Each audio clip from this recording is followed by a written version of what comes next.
Good evening everyone.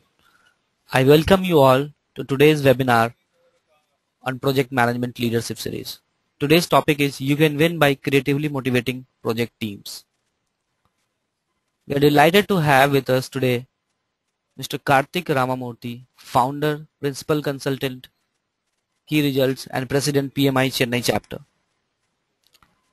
Karthik is a project management veteran with over 25 years of experience delivering complex projects in the US, Singapore and India. Karthik is extremely passionate about project management done right. His expertise includes setting up PMOs, facilitating project risk management planning, and lesson learned sessions, knowledge bases, etc.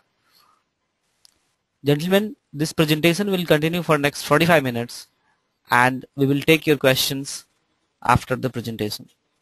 You can ask your questions by typing in the chat pane available in webinar control panel. So without further delay, I invite Mr. Ramamurthy to present this webinar.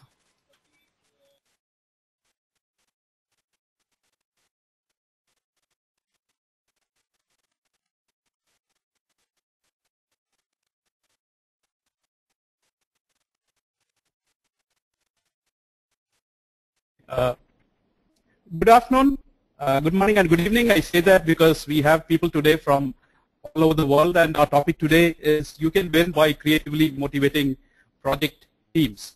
As we move along, we are actually going to look at some actionable items that you can take back with you, things that you can do in your job to attain better project success. First off, welcome.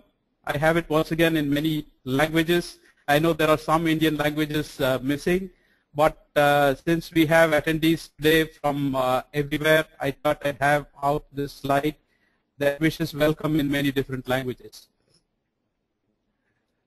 I did a little bit of research into the attendee list, and this is what I found. There are attendees from many different companies. I think at the last count it was some 450 different companies, and they represent the A to Z of technology. For example, we have Accenture, Barclays, Fujitsu, every letter of the alphabet. We have Genpact, IBM, HP, L&T Infotech, Mahindra, Satyam, and mind you, this is just a partial list. Going forward, we have Nokia, Oracle, PayPal, SAP, TCS, Wipro, Exchanging, Zensar Technologies. They didn't make any of these names up. Each of these has an attendee at our webinar. Some of them have many more. Now, those of you from other industries, don't get offended. I didn't mean to leave you out. If you look at other important industries, we have people in a variety of different industries. Once again, I was very surprised. Every letter of the alphabet, A to Z, is represented here. So we have people from aviation, banks, conglomerates, education, electrical and electronics, finance, even glass, healthcare, news agencies. We have oil and natural gas, pharma, retail, and we even have some of our brave men from the Air Force and Navy of India. So welcome, ladies and gentlemen. And if that would make my job, I thought, tough, we also have people from many different levels and designations. We have freshers, freelancers, we have software developers, design engineers, module leads, team leads, going on to operations managers. We have technical architects, program managers, practice managers, delivery heads, and we even have CXOs and business owners. So we have a wide variety of people here, and from this I can see that people would be having different levels of experience and knowledge about project management. This is what we will discuss today. We'll first look at what motivation is. We'll see how projects are global and important. We'll look at some of the unique challenges in motivation in terms of projects. What is the need to be creative? We'll look at 4 very specific creative tools you can use. I mentioned to you at the beginning, you will take away with you some practical, actionable items that you can use in your own projects. Then we'll look at pointers to develop your own techniques. I think many of you know the expansion to WIIFM, but we will probably leave that expansion to the end.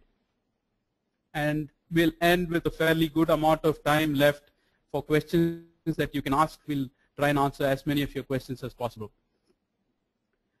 Now, when I looked at what motivation was, I could have gone into a dictionary and looked at what was the meaning of the word motivation.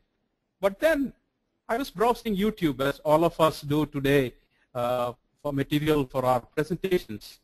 And I came across this rather funny video. It's called Leader versus Manager, and it is a comedy spoof. There's the URL for you if you'd like to look at that video later.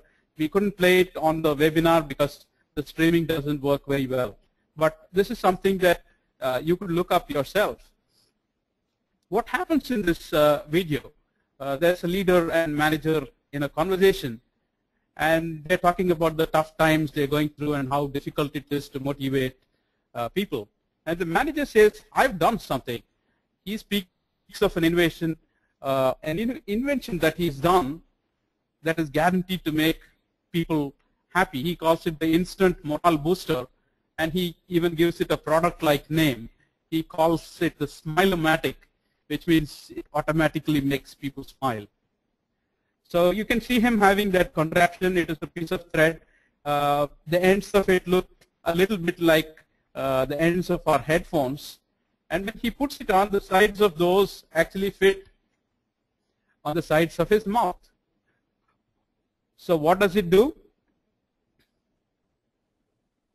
He says no matter what is happening, whether it's a layoff, a budget cut, whatever, somebody left the company, employees still smile.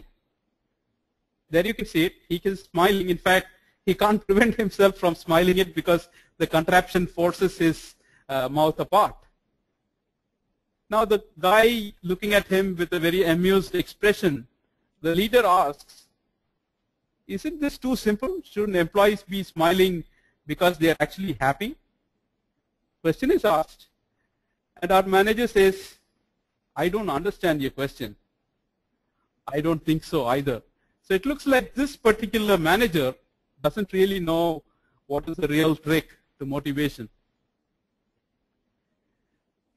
With that introduction, I'd just like to spend a couple of minutes on the PMI Chennai chapter. We are a not-for-profit component of PMI. PMI has over 270 chapters all over the world. In fact, at last count, it is 180 plus countries in the world where PMI is represented through chapters. So we are now in our 10th year. We are the largest chapter in PMI's Region 11. Region 11 is comprised of India, Sri Lanka, Pakistan, and Bangladesh. There are 13 total chapters in the region. By membership, we are the second largest chapter. The largest chapter, by the way, happens to be Bangalore. We have a large set of innovative initiatives in training, advocacy, and corporate social responsibility. And very importantly, Chennai will be the host for the PM National Conference 2012 to be held in September. We have our gracious co-hosts with the PMI Kerala chapter. We are going to be co-hosts, and the event will be held at Chennai. We are going to have chapters all over India helping us with this huge effort of 1,000+ people, speakers from a variety of different countries and a lot of industries. So if that's something you're interested in, you can go to pmi.org.in, which gives you an idea. There are details for the conference, and you can indicate your interest in attending the conference there. Now, the company I founded and run is called Key Results. It's a project management best practices company. So in many ways, we practice what PMI preaches. We have expertise in project management office setups, risk management, scope management. We carry out facilitated lessons learned sessions for clients, and we set up project knowledge bases. I'm not going to take any more of your time on those introductions. But as you probably already know, the whole world is projects. 20% of the gross global product, this is not gross domestic product which is related to countries, 20% of the gross global product of $12 trillion a year. This is according to a 2008 Global Insight survey. So the number is probably much larger now. Is spent on fixed capital projects worldwide. And a lot of tons of additional money is spent, as you can imagine, on products in IT, new project and service development, entertainment, NGOs, and so on. And if you really think about it, projects are everywhere, aren't they? Don't you have your own kids do projects? Don't parents go scurrying around trying to get the materials the kid wants to do for his or her project the next day? And coming to think of it, many of our Indian weddings are projects in themselves. There's a definite starting and ending date. There is an objective to be reached. There is a budget and so on. So projects, in fact, are everywhere. Now, PMI did a little bit of research 4 years back into what the value of project management is. Those of you who had joined Ramam's session yesterday would have heard about a lot of very interesting and important points on the value of project management. Now, this is a survey that PMI carried out on the value of good project management practices. It was a $2.5 million survey. There were lots of companies and projects interviewed, and this is just a snapshot of some of those results. 95% of the 60 companies said that they found value in the following. Now think of that number. That's not a small number. Out of 60 companies, there were just 3 companies which felt they didn't receive much value through project management. So the companies that did find value, they said they had revenue increases, cost savings. They had increased customer retention, customer share. They were able to attain strategic objectives. They more efficiently used human resources, which is some of the stuff we are actually going to talk about today. There was improved corporate culture, and there was improved reputation of the company. Now, those of you working in companies, think about it. Isn't this somewhat like the holy grail? Isn't this a lot of the things companies actually strive to achieve? And this survey was coming out and saying that project management, good project management was actually bringing value in some of these areas.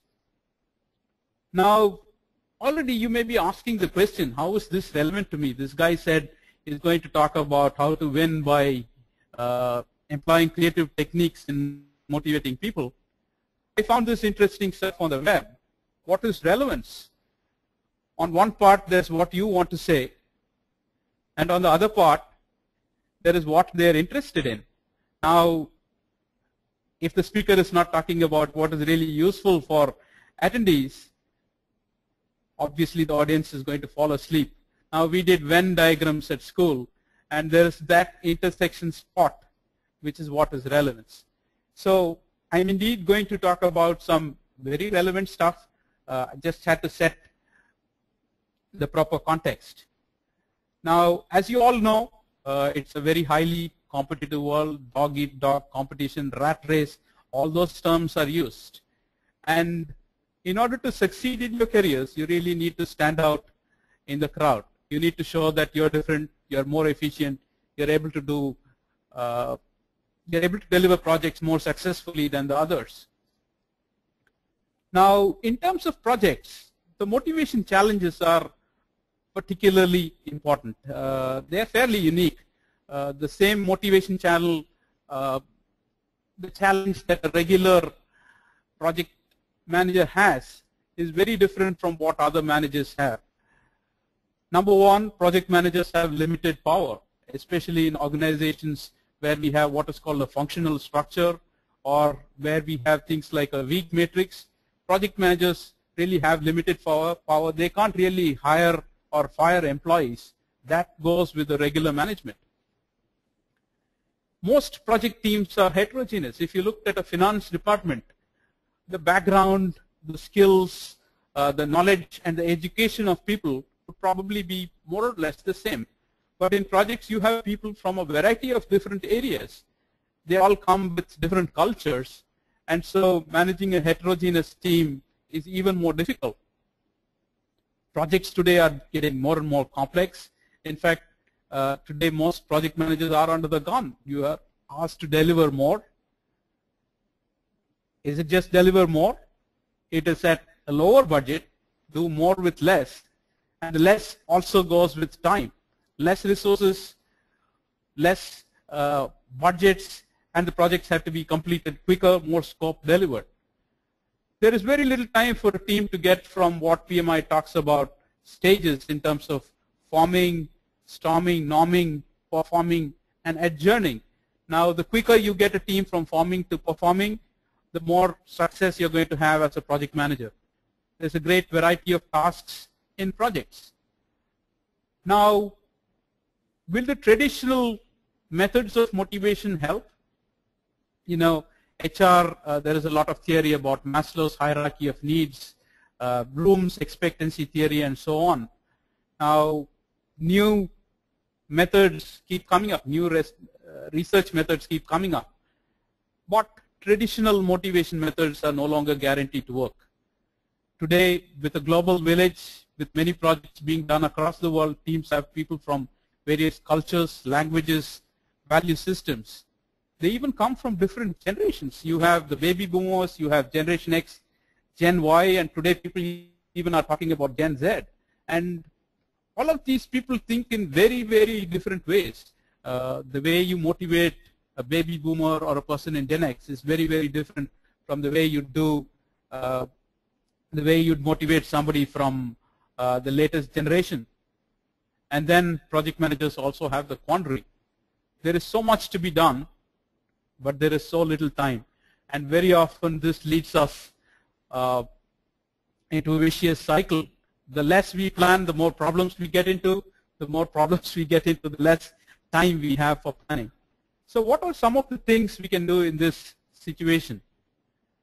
We are going on to that first important area I spoke about. We are actually going to talk about 3 project management techniques, and we're going to look at how they could be used to motivate people. The first one I call critical to motivation. Now, those of you who are looking at this screen, can you tell me what this diagram is about? What is it that the red line indicates? Give you a few seconds to think about that. Now, those of you who are project managers who have been involved in a little bit of project management training, even those of you who did courses in applied mathematics, you have seen that this is something called a network diagram. And those red lines indicate what is called the critical path of the project. Now, for those of you who don't know project management much, it means any of these tasks on the critical path, if they get delayed even by a day, the entire project is going to get delayed. So there is just no scope for error in any one of these tasks. Now you may ask, okay, I've looked at critical path, I've learned it, I even know how to do it on Microsoft Project or Primavera. What is so special? How is this relevant to motivation? Now let's see. On any project team, you have these tasks that are considered important and glamorous, and then you have tasks that are considered routine and full of drudgery. Obviously, you can't allot everybody to the glamorous, important tasks, and you'll have lots of people in your projects assigned to these other tasks who feel that they're just not important on the project. They are like the extras that you see in films. They feel they're just a side cast, they're not the stars. Many times you have young, enthusiastic people on the team. I'm not saying people who have been in the workforce for a little longer aren't enthusiastic. Many of the times you have very enthusiastic people who want to do more, but they are constrained by the fact that these tasks on their projects are not considered important. Now, how are they going to perform these tasks? Now, it is all nice to say, forget the result, forget about the results, do your duty, and the results will come. You can tell them, you can find very different ways to motivate them. But are they going to all work? Many of the times, I don't believe so. Performance of these people on projects suffers. And if there are lots of people like that, you could have attrition, and you may even lead to a situation where the project could fail. Motivation is a real challenge in this situation. Wouldn't you agree with me? Now, what can we do in this situation is the question. How is the critical path going to be useful in motivating people on projects? You may find that there are some of those activities considered non-glamorous. In many cases, people talk about testing, people talk about documentation. In some book publishing process, you have things like proofreading. These are activities that may not be considered within quotes critical or important in the eyes of many or in the eyes of the people who are doing them. You know what? As we saw on that network diagram, if they're on the critical path, they're indeed critical. They get delayed. If they don't get done well, the entire project is going to be delayed. The entire project could fail. Now, if you find some of those resources, if you find some of those activities on the critical path that they are working on, I'd say call them into your room. Show them the network diagram. Even if they don't understand the network diagram, point out to them that, look, your task or your activities on this project are actually on the critical path. If you fail, we all fail. The entire project fails. So I have actually allotted you a very important task. I'll give you all the support you need. I have an open door.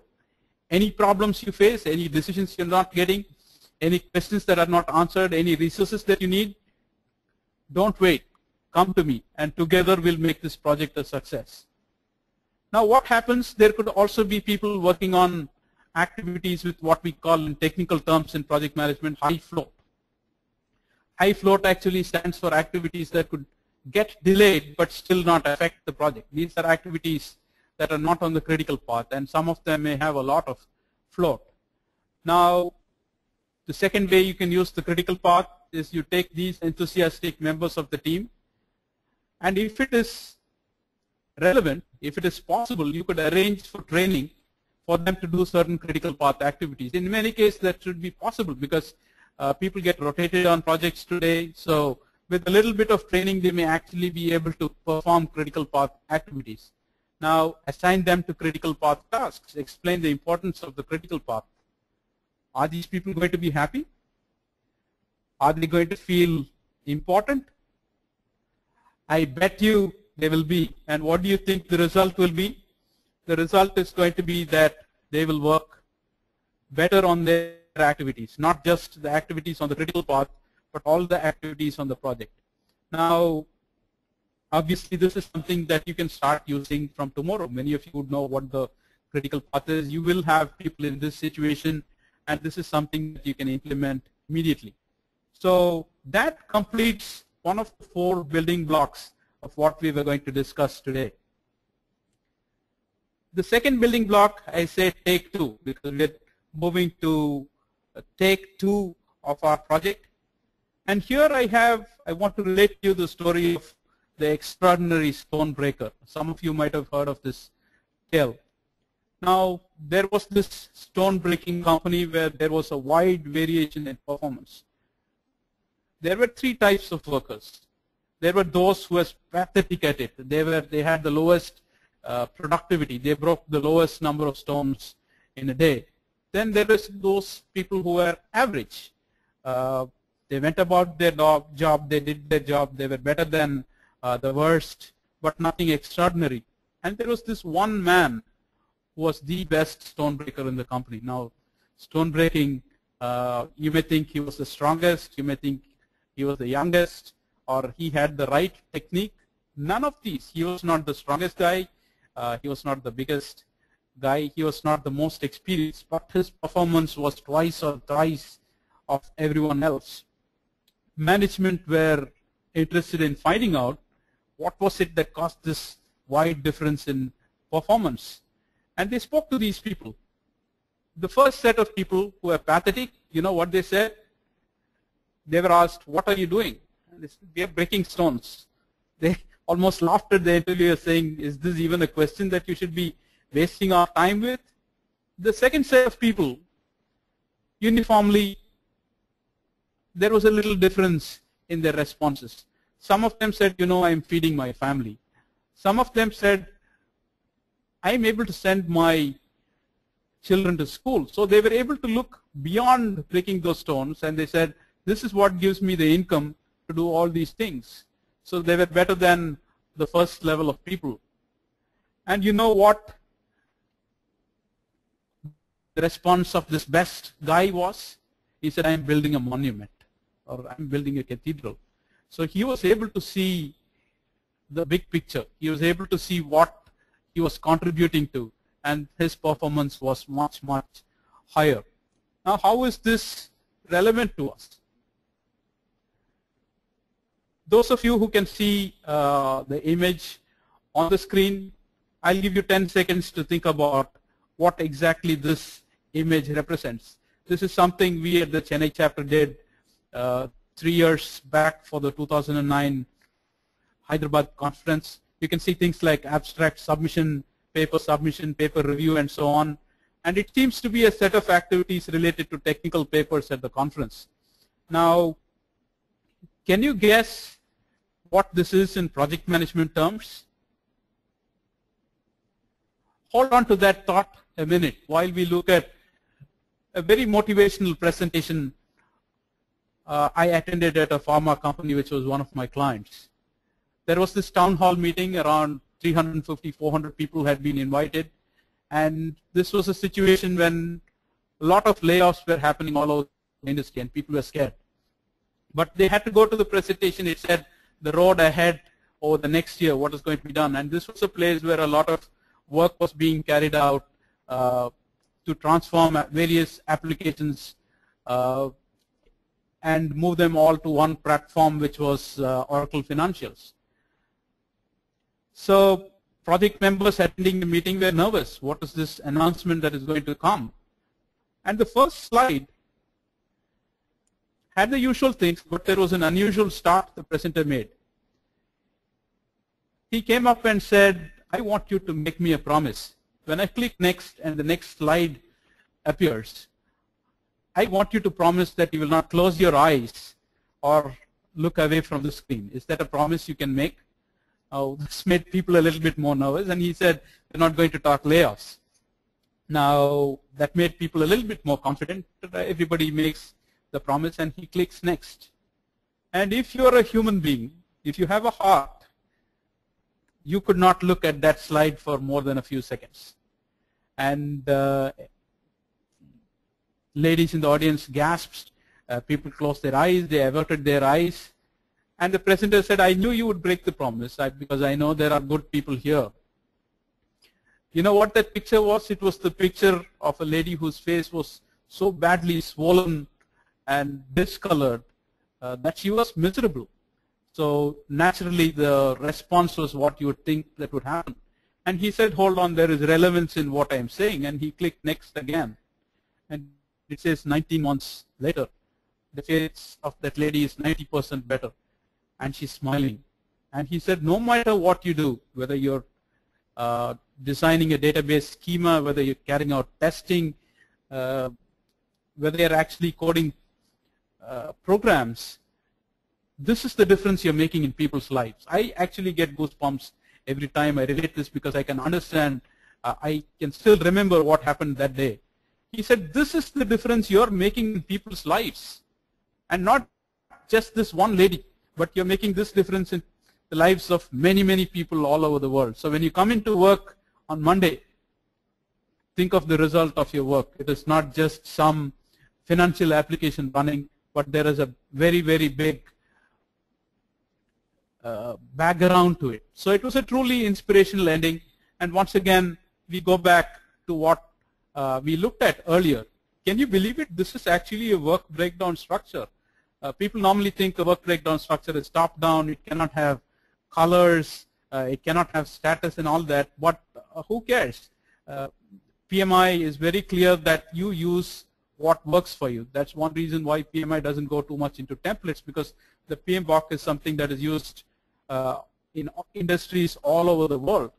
Now, the reason I showed you this work breakdown structure is that the WBS, as we call it in short, is indeed a motivational tool. It is a view of how tasks in the project fit into the end result. And even the process of building the WBS You involve team members in it. They put together the various parts of a project. In fact, good project managers do a WBS before they go ahead and do a project schedule or plan, because the elements of that project schedule should come from the WBS, and it gives a very true picture of the project. So how does it fit in into project management? Just as we saw with the Stonebreaker, just as we saw in the example of the pharmaceutical company, if you look at the larger goal, how little bits of stuff that I'm building get onto a bigger block, those bigger blocks form something else, and the end result is this project. Though you might have conducted a kickoff meeting, though you might have discussed project objectives, many times people lose sight of it. And the WBS actually gives you how your work fits into the entire project, and as such it becomes something very, very important and useful. And indeed it becomes very, very useful as a motivational tool.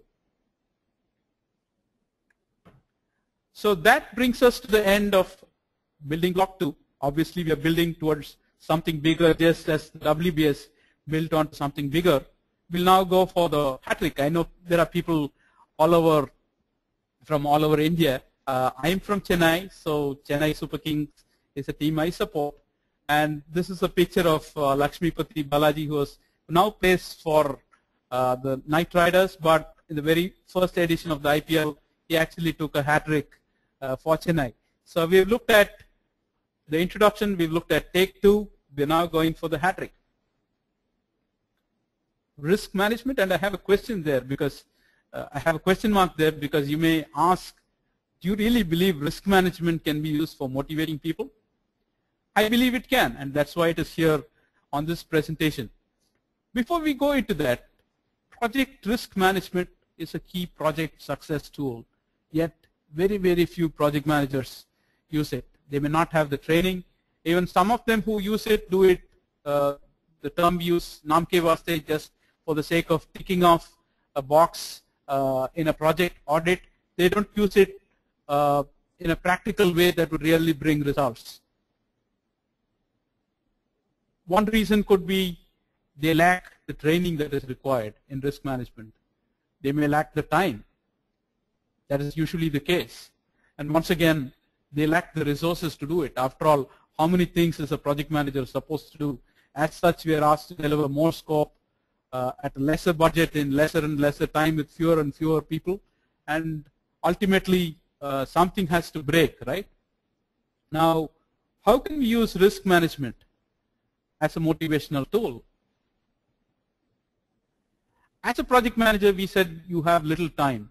One of the things that you do, many people do, at the start, you identify the various risks that could be in a project.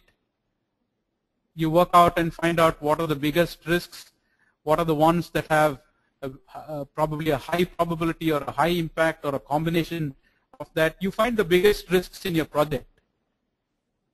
You find out what you would do when that risk actually happens in your project.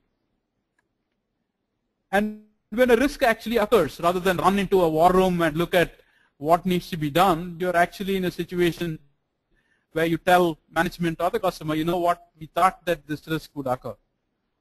We already have a plan for it. Just give us half an hour and we'll come back to you with a good solution. So you're coming up with something where you thought about it with a clear mind rather than in a panic mode. Think of a fire alarm going off in an unfamiliar place. You wouldn't know the exit route, you wouldn't know where to assemble, and you're not thinking clearly. Now risk management allows you to do that. But many times what happens is once risk management is carried out, there is no follow-up. If there is no follow-up, once again, all the hard work done in the beginning comes to naught. So what happens here, there is a recommendation that you actually assign risk owners. You have people who will look at early warning signs for a risk. If the risk does occur, they will monitor it. If risk does occur, they notify the appropriate people. Now, remember, the people in your team, the enthusiastic people we saw in the critical path method who want to do more but are assigned to tasks which they feel is not important. probably this is a situation where they're not working on critical path activities. They can't be given the training to work on critical path activities. Now, in this situation, we have another trick up our sleeve, another ace. Now, if there are 25 risks you're monitoring, get 5 or 6 of those project team members and make them the risk owners. Educate them about those risks, tell them these are the early warning signs.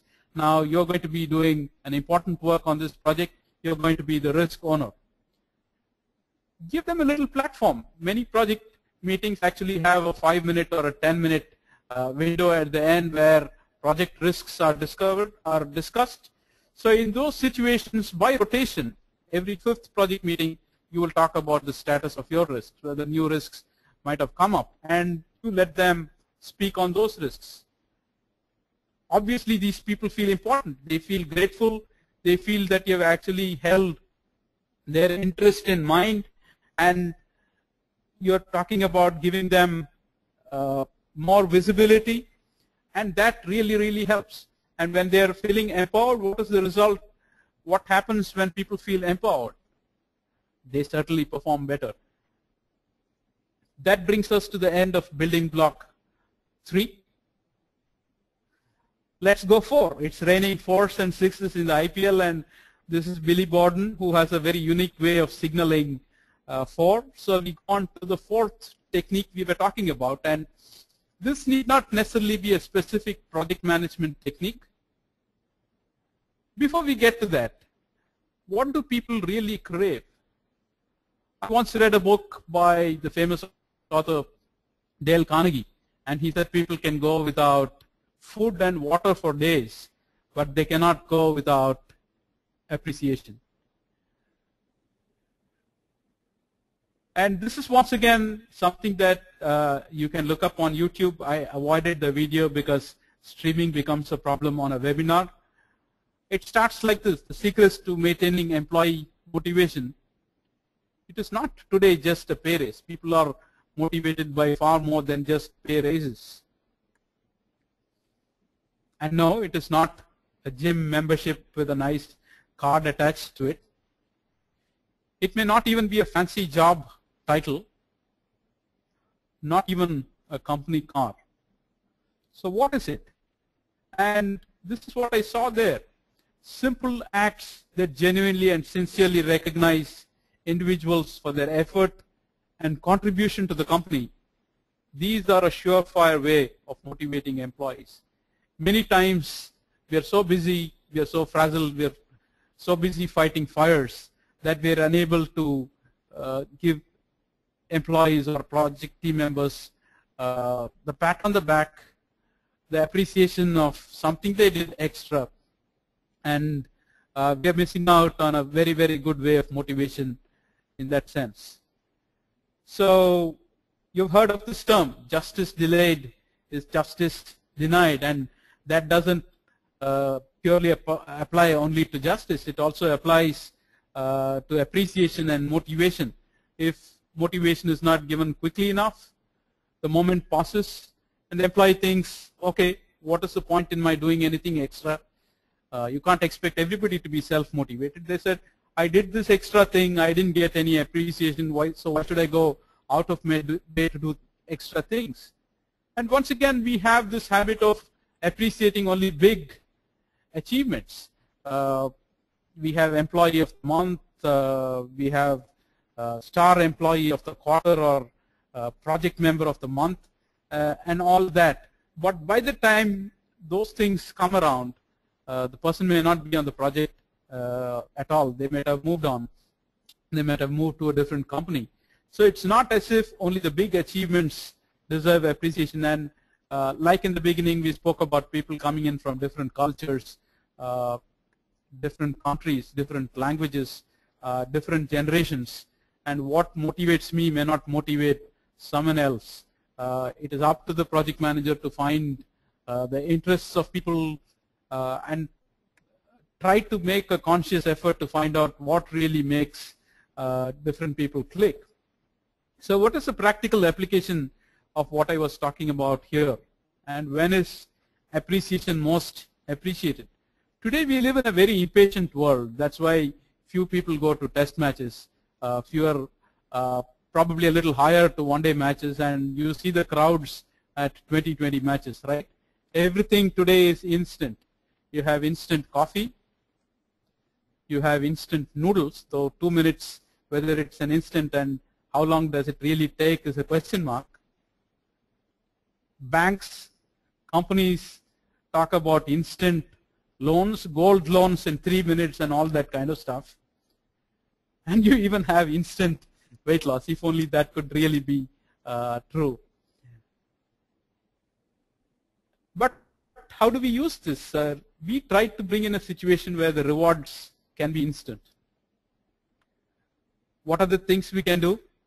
Appreciation can be given for any act beyond the normal course of duty. It could even be somebody in your team who found out it is another team member's birthday and arranged for a card and cake. It may not be something project specific. On the other hand, somebody might have stayed back late preparing data for an important presentation of the boss. Appreciation needs to be given immediately. You can come up with an innovative program. Shortly I will talk about one such program. Keep the rules of the program simple. That's very important. If you have a very complicated point system and all that, it may not really work. Now here is a sample motivation program I've actually used in some of my projects. This is based on the fish philosophy, based on a very famous fish market in Seattle. When you get the time, you can go and search for fish philosophy or fish video on YouTube, and you'll find very interesting video. It talks about employees having fun, employees being motivated, and it has come up with an entire philosophy called the fish philosophy, upon which several books are available. For example, these are fish cards. Now, as a project manager, you may be concerned, how much budget do I have? We already said we have reduced budgets. Now, printing some of these cards, designing some of these cards is hardly going to cost you a couple of thousand rupees. You can probably print them for 40, 50 paise, maximum 75 paise a card. These are handed out liberally across levels. So it is not just a boss handing it over to a subordinate or project manager handing it over to people working on the project.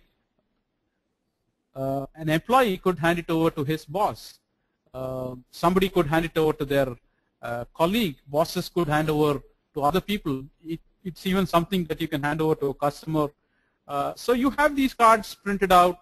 You have them available with admins in your team where people can pick them up. These cards on the back have some fields that you can write out. There is a to, there is a from. Who is it that handed it out?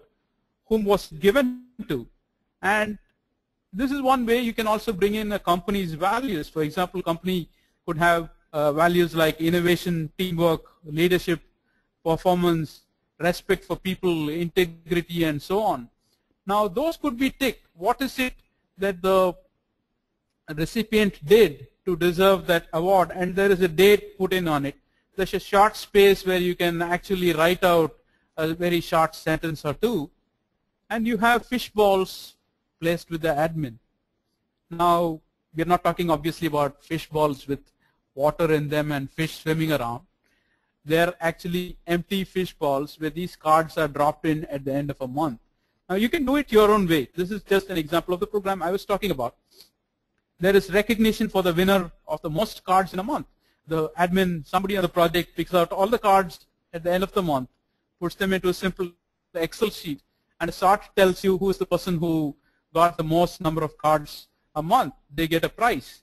Now, rather than keep it to one individual, you can call the team together, have somebody pick out 4 or 5 additional cards at random, and those people also get small prizes. Now, the prize could be very small. It could be a 500 rupee landmark voucher, a book voucher. It could be a voucher to a pizza restaurant. It could be anything. And here is where I spoke about finding out what really drives people. There could be situations where somebody is a cricket fan. You could actually get him a 1,000 rupee ticket to an IPL match. there could be somebody who's a fitness freak, and you get them something that is in their line of view, and that really, really helps. Now the cards are returned to people as keepsakes. I still have many of the cards I earned from my director and my peers 10, 12 years back. Sometimes I've even taken them to interviews, because this is proof of the appreciation I received for something important.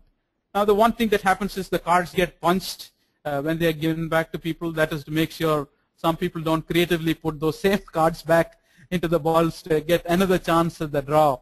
And these results are circulated by email to people. So what does all this contribute to? That was our fourth building block. I am very, very confident that these building blocks together can contribute in a large way to better motivating people and success. So the question is, what can I do starting tomorrow? These are some of the pointers I said. The usual methods don't work. You have to get creative.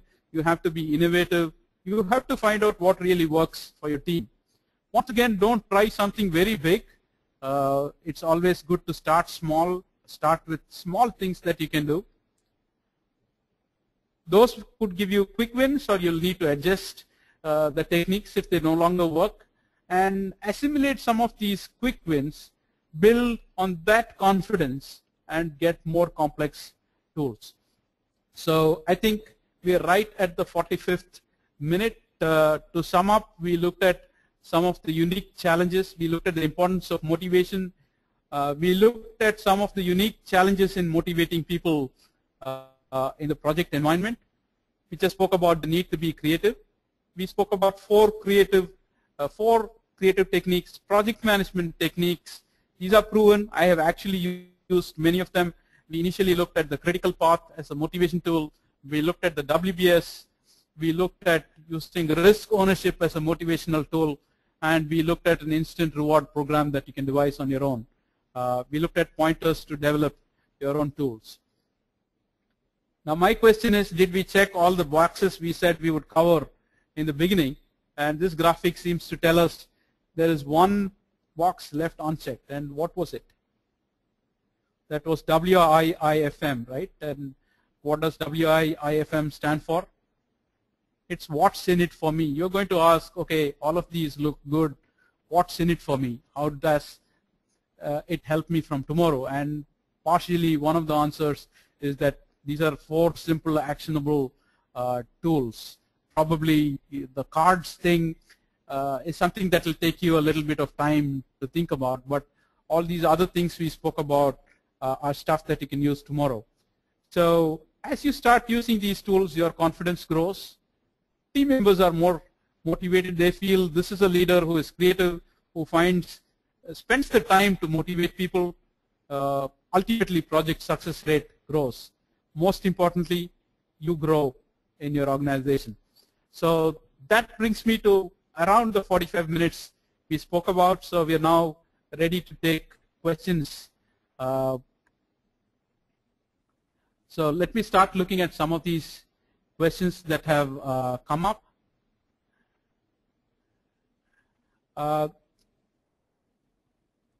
The one that I'm seeing right here, it's a fairly long question, trying to expand it. Somebody has written, we should recommend a work measuring technique with a scale of 10 and penalty points for poor achievements. I'm just trying to read it out. Just give me a second.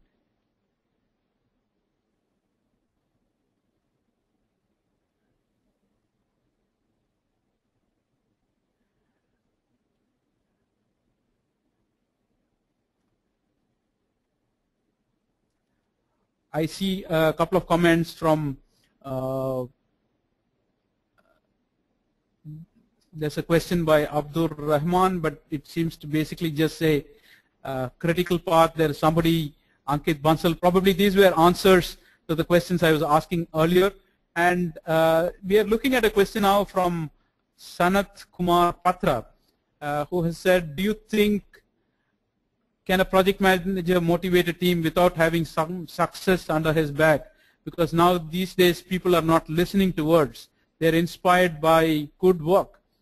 Yes, Sanat, you're right. That is an excellent question. Success does breed success. And unfortunately, you have to start somewhere, right? You might have joined a new company. And what success can you indicate there? So these are some of the things that you can actually take up. These are some of the techniques, and I'm not saying these are the only techniques. You can start using your own techniques that will help you. You are very right. Success builds on further success. That's something I was also mentioning towards the end, where we said building on these things will help.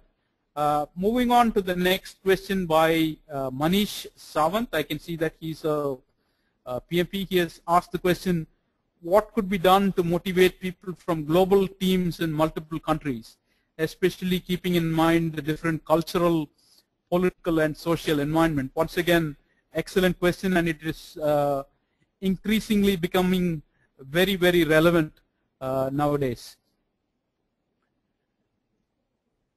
Managing global teams is not easy at all, and that too managing global teams where you have people from different cultures and languages. There is still stuff that you can do to reward performance. Some of the tools that we spoke about, I'm sure will still be applicable. The stuff that you need to keep in mind, some of the pitfalls, essentially, you have to be very careful about the language you use. What is perfectly acceptable in one country may not be acceptable elsewhere, and a small word or two could spoil morale a lot. Once again, if you use too much of slang that is there in some countries, having worked in the US 7 years, you find people would regularly use the term 3 strikes and you're out, or he threw a curveball at me. There are lots of terms like that, and sometimes it takes a little sensitizing for people to understand it. These are both terms that come from baseball, which is a big passion in the United States. But ultimately, people are people, right? They all get motivated by the same things. They want to get appreciated. They want good work to get visibility. So I believe you can still be doing things. Some of the things that we spoke about, some of the things that you can research over the web, that will be very, very useful. The next question I see is from Sandeep Shinde, who has asked, as project manager, how best can you motivate team members who are older than you without encroaching on their egos? Once again, something that I have personally experienced soon after I had been in the US. I was a fairly junior member of the team. I had a very elderly Russian lady who would just not help because she felt there are these new people coming in and trying to take over her stuff. And sometimes you just have to massage their egos. Flattery is when you're saying things that are untrue. These could be people who have a lot of experience, and you basically have to look at what satisfies them. What satisfies them may not really be what satisfies you. And there are always ways of appreciating people for really what they do. And genuine appreciation doesn't necessarily have to be flattery. I've been in situations where as a leader you have to have people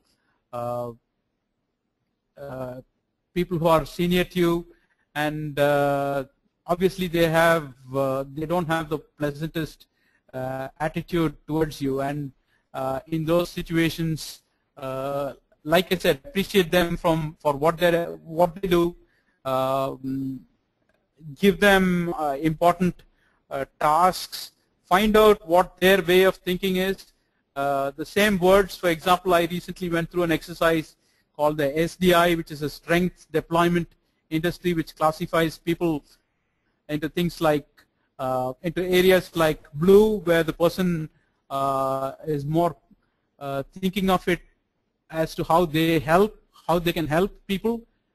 You have people who are greens, who are very analytical, and they want to see data that would prove their point. You have the reds who are very aggressive and they are driven by success, and they may actually utter words that others don't take very well.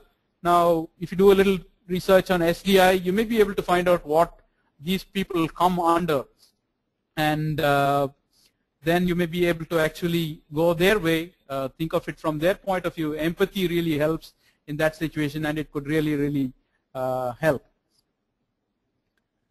Jawahar, I think Jawahar Kachru has put in a question that says, how do we go in a critically placed project where we have an excellent PM who's keen to deliver, but has been given a team with poor motivation skills with a poorly structured HR? Very right. It is not always utopia. You will be put in difficult situations, but we have to make the best use of the situation that we are in. And some of these techniques that I spoke about today, and you can come up with more on your own. Some of these techniques are within your purview. It is not just HR. So we spoke about not having higher fire authority, right? And we spoke about some of these things. And this is appreciation that you can still provide to people, still provide a fun atmosphere, still be able to motivate to the extent that you can. So we have a person called Sasikala Vedam who has asked the question, how do I implement PMP skills out of the IT sector in any other service-oriented profession like operations? Now, the first part of the question, PMP skills, we don't call them PMP skills. We call them good project management skills and project management best practices are applicable across all industries. There's this false impression that it applies only to IT, and nothing could be farther than the truth. There are several areas like construction, areas like that are able to use these skills very well. I showed you WBS, for example, that we used for the technical paper track of a national conference. So it is not as if you can't use them in other areas, but be careful. The axe and a razor are both sharp-edged tools, right? But you can't use an axe to shave, and you can't use a razor to cut a tree. You have to select the right tools for the right jobs. And sometimes many project managers make the mistake of trying to use all of a tool, and that takes a lot of time. If they don't succeed, they stop using that tool completely at all. So in this kind of situation, be careful. Like I said earlier, even these motivation techniques, try to start small, build success, and build further on that success. I'm looking now at a question by Nagendra Kumar, who said, will it motivate the team by being transparent on various aspects of the project, and will there be any disadvantages of being transparent with the team? I believe transparency is very important, because transparency builds trust. Without trust, the team just will not respect the project manager. As such, it is very important to be transparent with the team. If it is bad news, it's better to give them the bad news as opposed to hiding it, because they are going to find that news anyway, and then they're going to feel the project manager didn't give me this news. At the same time, you need to be a little careful. If there is something that the individual just does not need to know, or if there is something that's going to panic the team, it's better to be careful. Discretion is the better part of valor. So you need to be a little careful about what you say, but at no cost lose your credibility. It is important to be trustful. If there is a problem, just don't mention the problem. Also go to the team with the solution, and if better still, take their help in devising a solution. I have a question from Anupama Nandakumar, who has asked, how does a project manager deal with difficult and demanding stakeholders? I think the same way we deal with any difficult and demanding people. Sometimes you also have to look at their motivations. Is that stakeholder being difficult because they have the wrong impression of the project. In that sense, it may be a good idea to actually have a conversation with them, find out their concerns. Once again, with demanding stakeholders, I think it starts with setting the right expectations, even if that is going to be unpopular at the start, rather than taking on impossible deadlines and not being able to meet them. It's better to be upfront and set reasonable expectations. So those are two parts of your answer. One, find out whether they have some wrong impressions, try to clear it with a discussion, and once again set realistic expectations and try and do your best. I have a comment from Balakrishnan Raghavan who says, thank you for the talk. Please let us know a good reading list for project managers books. I'm not sure whether you're talking about project management skills in general or the topic of our discussion today. I would definitely suggest reading from a motivation point, the fish philosophy. You should be able to find it on Flipkart or Amazon.com or even at your local bookstore. Since we have a lot of questions left, I don't want to go into a very long list. Feel free to email me, and I'll try to send you a good list of books. I have a question from Radhika Iyengar, who's asked, how would you motivate a resource to continue in the project when he thinks he's too good and there is no work or role for him in the project, but we feel he should start taking more responsibility? Excellent question. We all come across some of these smart alecks, right? I recently read a book called The 5 Dysfunctions of a Team, and the book reads about an actual situation in a real team, and it is a retired lady who comes over and takes over to try and solve the problems in the team. And there is an individual like that. I would suggest some patience in the beginning, bring them out, counsel them, talk to them, saying that this attitude doesn't really help and there's all sorts of work available. But beyond the point, we see these, we hate this person Hari Sadhu, right, who comes in those ads, the guy who's a boss who's demanding. Sometimes as project managers we need to be Hari Sadhu too. I'm not talking about being dictatorial, but be patient with people, try and counsel them, try and work with them. If it still doesn't work, at some point you have to take the hard decisions, read them right tact and tell them that this attitude will not continue, and if that continues, probably the person doesn't have place in the team. It may be a very valuable resource to lose, but you keep massaging that ego and giving in to their crazy demands, ultimately you're going to be in a situation where it hurts other members too.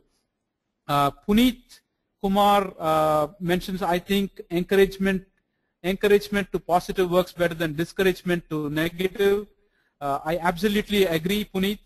We talk about the carrot and stick approach to motivation. Unfortunately, today the sticks don't work. Think of one situation, except the one we spoke about being Hari Sadhu. That was only a last resort. But discouragement to negative just doesn't work. It has to be encouragement to positive, except in the extreme situations.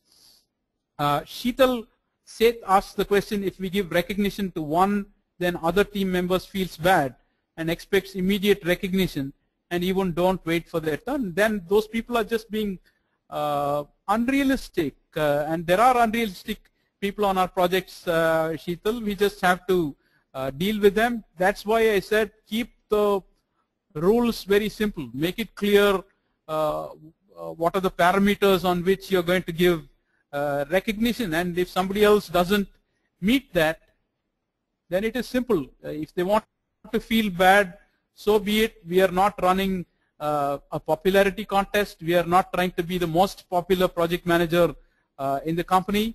The most popular project manager in the company need not necessarily be the most effective and the one who delivers successful projects.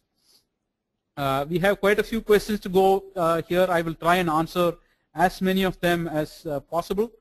Vikas Jain asks the question, some managers try to put pressure or humiliate or even threaten about the job in order to get more work done by employees. What is your take on this approach. Once again, this is something the tyrant approach, the threatening approach would have worked 25 years back. It was still not the best approach 25 years back. It is definitely not the approach today. It just won't work. Sometimes people feel it works in the short run. It may work in the short run, but soon you're going to find that individual gone. The person who's being threatened will just look for another project, another company, and ultimately he may take something valuable with him. It could be valuable experience, a valuable skill, and in the long run, such techniques definitely don't work. There's a fairly long question from Ramesh Babu M.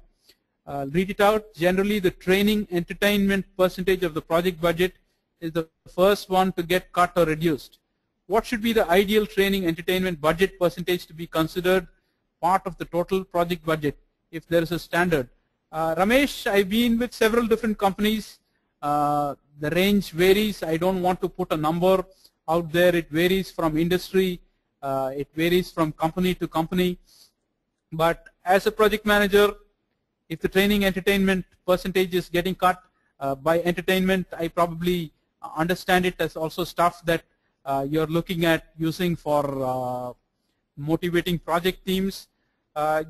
You just have to fight it. I'm not going to say it is easy. I'm not going to say it is going to make you popular, but unless you have constructive discussions with management, cutting the budget ultimately could save some dollars or rupees in the short run, but in the long run it is not going to help at all. So the next question is by somebody called CD. He or she asks, can delegation help motivation? What happens if your offer of assistance, door is open, is seen as interference? Good question, CD. Here we are not talking about standing behind the person and looking past their shoulders and micromanaging and looking at what they are doing. The open door policy is something where we give them a long enough rope and we tell them, come to me if you have a problem. Now, if that person is going to hang himself with a very long rope just because he doesn't ask for help, he or she suffers and the project suffers too. So obviously there will be some kind of tracking going on tasks in the project, and if the person doesn't want to take help and the project is suffering, once again it may be time to have a constructive discussion with them. Beniston Rajadurai asks this question: how can we motivate virtual teams? How do we bring in the real passion on the activities done by virtual teams? Virtual teams, I mean, there is no dedicated resources. People contribute out of their own interest in some proactive projects, I guess, or practical projects. That word there is not very clear.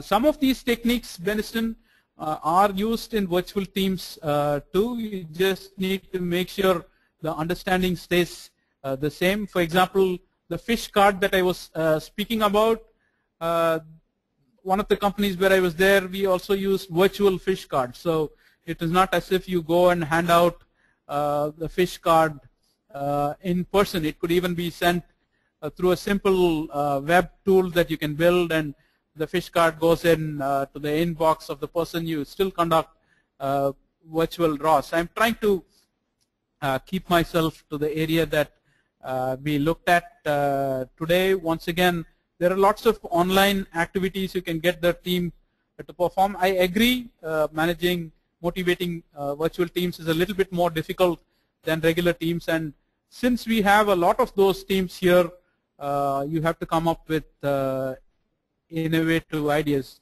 I repeat what I mentioned. These are just pointers today, and I just want you to set about thinking, spend half an hour in the morning. Are there ways that will help my team? And once again, the internet is a very rich resource. You can come up with a lot of ideas from there, but there again, try to be creative. modify it to change to work with your particular team. The next question is from Venkatraman Ganapati Raman, who asks, assume a scenario.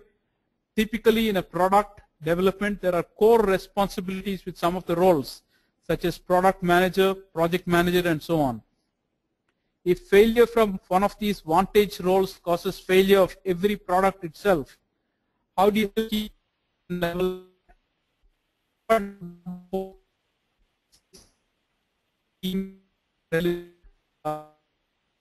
tough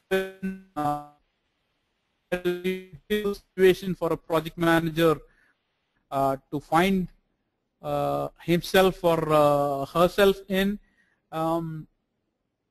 and a team that is not delivering success is a very, very demotivated team. You're talking about failure in the leadership roles themselves. Then we are talking about management having to motivate the project managers as opposed to project managers motivating the team. In this kind of scenario, some of the things you do is that you start appreciating small successes. That is the only way to go. You have to take baby steps. Try some team building activities. Try to get people to understand each other. Once again, the situation will very much depend on people in the team and what motivates them. So it is as such, my answer has to be fairly generic. Coming down to the last few questions, Manoranjan Mishra asks the question, does Hertzberg's motivational factors or ERP theory help, where the WBS or CP can be linked into their frameworks? I absolutely think it works, because in Hertzberg, or if you look at the Maslow theory, we are talking about self-actualization, people being, people feeling important, people having self-actualization. So you have Room's theory of expectation. So these things you are actually definitely help, and the WBS helps people see the big picture. The critical part makes them think they are working on something important. So they definitely work in those frameworks. Question by Bhuvana V. Thanks, Karthik, for those valuable information. But all these possible only with the management support. And what can be done if the management is neither ready to spend money appreciating or rewarding such good work, and also not even want to have a formal meeting to early appreciate people? That's a very tough environment, Bhuvana. If you're finding yourself in it, I sympathize.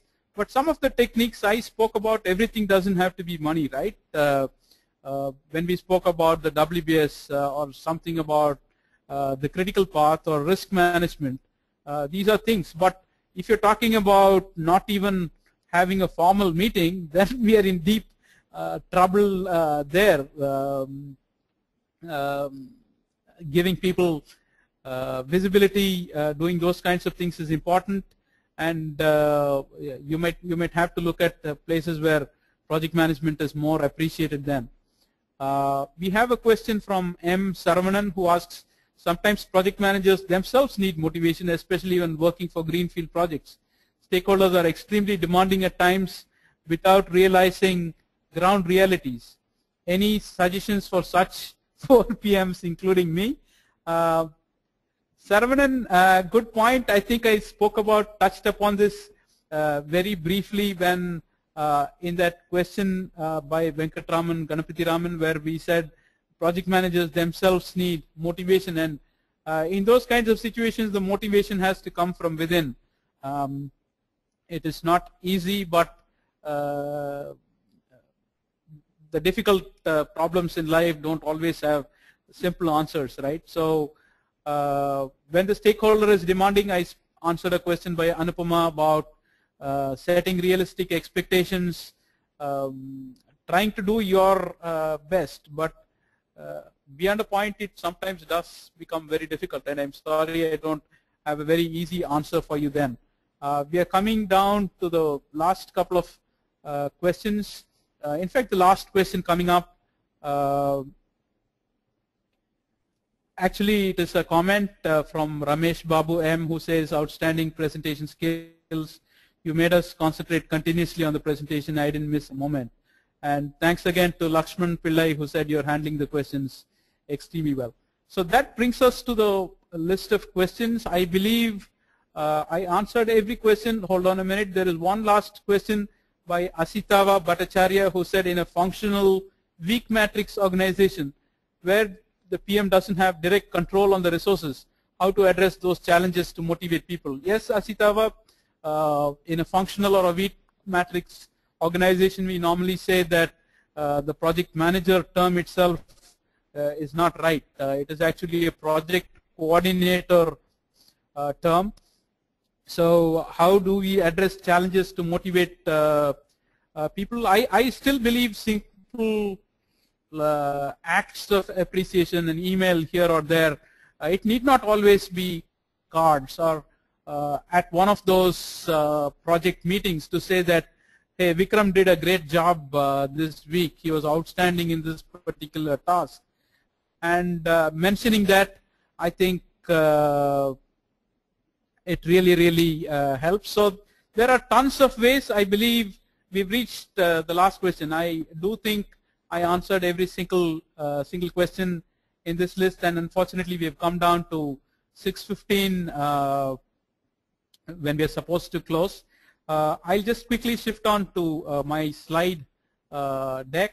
My email address is out there, so if some of you want to send me follow-on questions, if any of you want to actually connect through LinkedIn, I'm most welcome. We can have a lively conversation.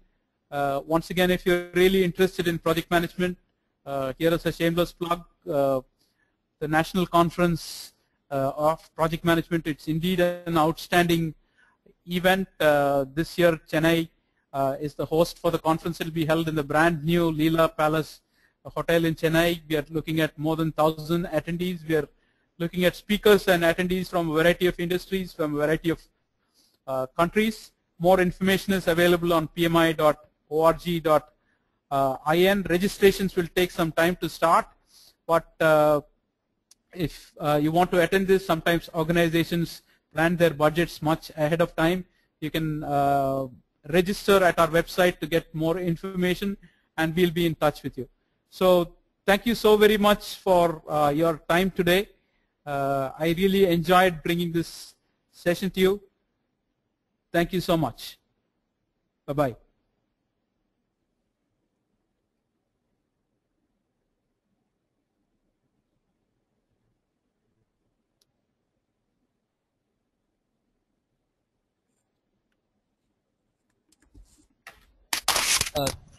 Thanks, Mr. Ramamurthy, for presenting this really informative and engaging webinar.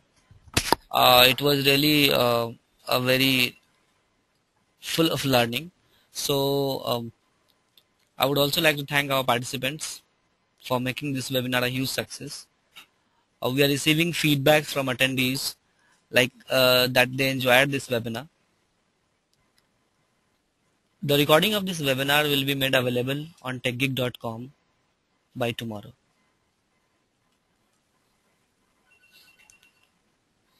Thank you so much. Thanks. Bye-bye.